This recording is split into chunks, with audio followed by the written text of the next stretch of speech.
I'm Dr. Paul Cameron. I'm from Colorado Springs, Colorado, and I'm here visiting your country to hopefully help you defend yourself against what appears to be a coming homosexual dictatorship. I have been banned already from a number of your universities. I can't speak, even though I am a recognized scholar.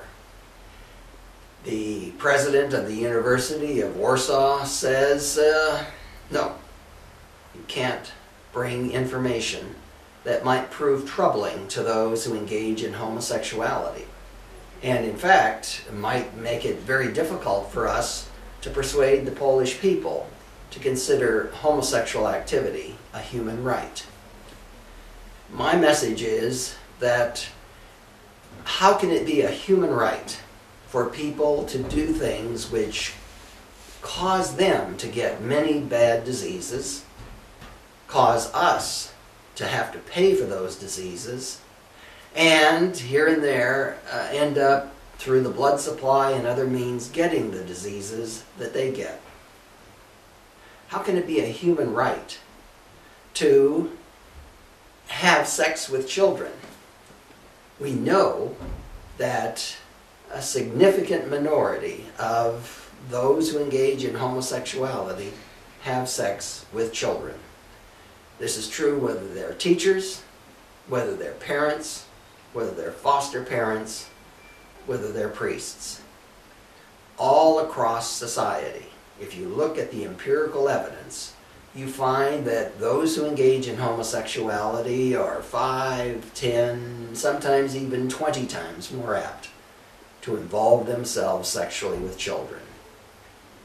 Is this a human right to engage in an activity which such a large minority of those who engage in that activity harm our children, ruining some of those children's lives? Is it a human right to engage in an activity, homosexuality, which is associated with considerably higher rates of criminality, drug use, alcoholism, even to things such as driving less carefully, getting more tickets, getting in more accidents? I think not. But perhaps you would disagree. But whether you disagree or agree, the right to hear what the evidence is, I think, is fundamental to being a good and informed citizen. To have people at the university level say, no, we don't like this information. We don't think it's suitable. To have people in Brussels say, no.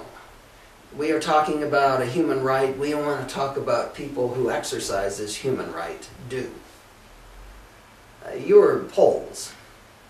You know that the Nazis had no freedom of speech. When you wanted to argue with a Nazi opinion of how the world ought to work, you were shut out. You know what the Soviets did. The Soviets also forbade freedom of speech. They were too smart. They knew too much. And yet that didn't mean that they wanted to debate you and show that your ideas were defective. Rather, it meant that they suppressed you. And likewise now, the EU, the people in Brussels are saying, we don't want to talk about the facts. We want you to shut up and do what we say, at least in regard to homosexuality. I think this is philosophically errant. I think this is, from a scholarly standpoint, shockingly wrong-headed. And for the future of Poland, for a society that aspires to be better than most societies, to allow this suppression of speech, to allow this censorship of information, this is almost the last straw.